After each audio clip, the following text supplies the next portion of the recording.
alasan psikologis mengapa tidak boleh ke peramal. Ini ada alasan psikologisnya, selain bahwa ke peramal itu haram hukumnya. Itu kan secara religiusitas, tapi ada dasar ilmiahnya mengapa tidak boleh ke peramal. Manusia itu ada alam bawah sadar. Alam bawah sadar itu ada di kepala kita.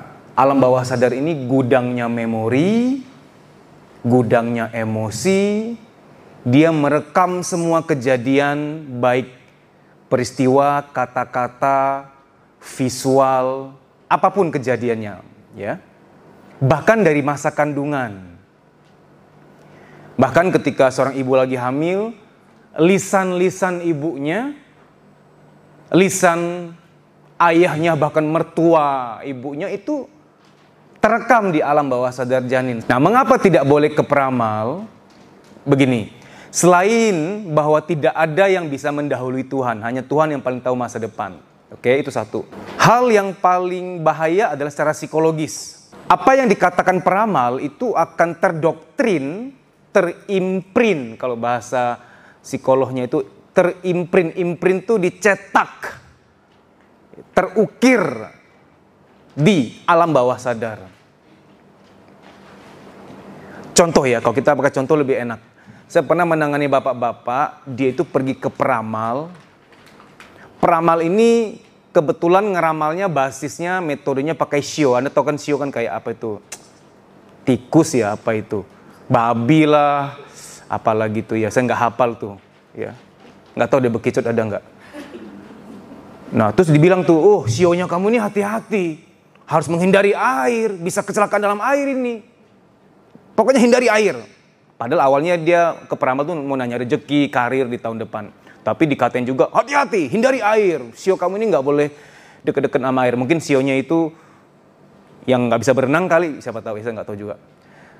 Nah, habis dari peramal itu, bapak ini jadi fobia air. Ogah mandi. Dia benar-benar takut air, nggak mau mandi. Mungkin maksudnya peramal itu hindari moda-moda transportasi air, mungkin begitu. Tapi oleh alam bawah sadarnya kan tersugesti bahwa wah mungkin mandi juga bahaya nih. Ya kan, bisa tenggelam di bathtub nih jangan-jangan nih, atau tenggelam di dalam wastafel misalkan. Sampai dia jarang minum air gitu. Sekarang begini loh. Itu takdir atau nasib sih sampai dia begitu? Anda harus bedain takdir sama nasib loh. Takdir itu ketetapan Tuhan, nggak bisa diubah. Jenis kelamin, warna kulit, kita lahir dari suku apa, orang tua seperti apa, itu takdir kita. Kalau nasib itu bahagia, rezeki, itu yang bisa diikhtiarkan. Kita harus berusaha. Nggak ada ikhtiar, nggak ada perubahan. Nah sekarang saya mau tanya, bapak ini jadi fobia sama air, jadi ogah mandi, nggak mau minum. Saya mau tanya, itu takdir atau nasib dia? Coba renungkan sebentar. Takdir atau nasib? Itu nasib, bukan takdir. Jangan pernah, oh dia ditakdirkan takut air. Oh jangan. Itu ada doktrin yang harus dibuang gitu loh. Itu bukan diri dia. Nah ini dalam keseharian kita juga harus bijak ya. Ada hal-hal yang sifatnya itu nasib sebenarnya, tapi kita udah menyerah gitu. Ya gue emang gini-gini aja lah rezeki gue. Ya gue emang orang yang gak bahagia ditakdirkan tidak bahagia. Itu udah salah ngomong. Bahagia itu bukan area takdir. Bahagia itu bisa diusahakan. Contoh, orang yang banyak bersyukur tentu banyak bahagia. Orang yang banyak memaafkan tentu banyak bahagia. Jangan bilang, oh aku memang ditakdirkan tuh tidak bahagia. Salah ngomong itu. Bahagia tidak dalam area takdir. Jadi kalau ada orang ke peramal, lalu setelah dari peramal dia terdoktrin, terngiang-ngiang, halusinasi, terganggu kehidupannya, terganggu ketenangannya, itu bukan takdir dia, itu nasib. Siapa suruh ke peramal? Dan itu bisa diubah ke psikolog atau ke terapis, dicabut labelnya, dicabut sugestinya, dicabut doktrinnya, sembuh gitu loh. Kayak contoh gini deh, orang fobia kecoa, jangan bilang aku emang ditakdirkan untuk takut kecoa dalam hidup ini.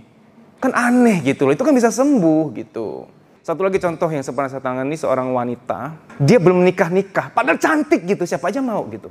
Dia udah dibawa kemana-mana tuh, dikepret-kepret pakai air.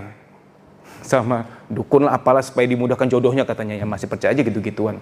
Ternyata pas saya telusuri, waktu dia masih usia 20-an, dia pernah ke peramal juga, nanya soal karir juga. Cuman oleh peramal itu dikatain, mbak hati-hati loh mbak, jodohmu tuh susah. Oh ngomongnya gitu loh. Oh tertanam lah itu, tersugesti. Jodoh tuh susah. Gini ya, nggak cuma kata-kata kita adalah doa, kata-kata orang lain kepada kita juga adalah doa. Maka saya selalu bilang, jaga komunitas, milih-milih sahabat yang benar, yang membaikkan kehidupan. Nggak cuma kata-kata kita adalah doa, kata-katanya orang lain ke kita ini juga adalah doa. Maka saya pernah ada yang konseling, Pak, atasanku tuh kalau marah-marah tuh keluar kebun binatang loh itu. Siput, kicot gitu, landak gitu. Aku bilang, Mbak, mendingan pindah kerja deh, nggak berkah. Duit kamu dapat kaya harta tapi nggak kaya hati loh. Apa itu kaya hati? Kaya hati itu tentram, damai, ya bahagia, itu kaya hati. Kaya hati lebih penting, mendingan gaji ya secukupnya tapi kamu bahagia gitu loh. Orang yang nggak bahagia walaupun gajinya banyak habis-habis untuk belanja-belanja nggak jelas, makan-makan nggak jelas gitu. Jadi kalau kamu di kerjaan di suatu lokasi yang nggak enak gitu, kuping kamu tuh panas dengar orang tuh ngomong nggak bener, itu bisa mempengaruhi kehidupan. Jangan pernah percaya peramal. Karena nggak ada yang benar-benar tahu masa depan. Ada tuh di Instagram, seseorang bilang, nanti akan terjadi gempa di sini, tsunami di sini, apalagi di sini. Itu sih bukan ramalan, memang udah terjadi kok. Kamu hanya kayak mengulang pola aja, membaca pattern gitu. Oke, jadi segala bentuk ramalan tidak boleh kita dengarkan. Jangan pergi ke dukun, ke peramal, haram hukumnya. Sampai diharamkan itu memang nggak boleh untuk kita gitu loh. Segala apapun haram memang nggak boleh. Makanan yang haram memang nggak boleh untuk kita. Jangan ngotot. Apapun yang haram memang nggak boleh gitu. Ya, apa yang akan terjadi? Kadang-kadang itu karena kita terlalu menjiwainya. Ada orang terlalu menjiwai bahwa ya emang jodoh gua susah. Ya terjadi begitu karena tidak hanya kata-kata adalah doa, pikiran dan perasaanmu juga adalah doa. Kamu meyakini apa ya akan kejadian apa gitu loh. Maka prasangkai yang baik-baik, yakini yang baik-baik, inginkan yang baik-baik gitu loh. Contoh ya, ada seorang wanita seorang istri ngomong sama suaminya, aku tuh nggak mau kamu terlalu kaya loh ya, takut kamu kawin lagi. Habis itu bener, usaha suaminya mandek-mandek terus. Karena udah dapat doa jelek nih dari istrinya nih. Jadi wahai para istri, kalau marah atau nggak suka sama sesuatu dari suamimu, jangan suka mengumbar lisan yang buruk, karena itu doa. Karena bisa jadi dia dengar, suamimu dengar, terngiang-ngiang tuh, aduh istri gue nggak pengen gue banyak rezeki nih. Itu mempengaruhi. Penjiwaan bisa mewujud menjadi sesuatu. Makanya orang kalau mau sukses harus menjiwai, aku bisa, aku mampu kok, hidup ini indah. Karena hidup kita sesuai dengan prasangka kita kepadanya. Setuju? Jadi memprasangkai baik-baik, menjiwai yang baik-baik. Nah kalau ke peramal, ngeri loh. Kalau dia ngomongnya jelek gimana? Kita ikut menjiwai juga akhirnya. Ya, demikian, terima kasih banyak. Semoga ini bermanfaat bagi kamu, dimudahkan bahagiamu, dilancarkan semua urusanmu. Amin.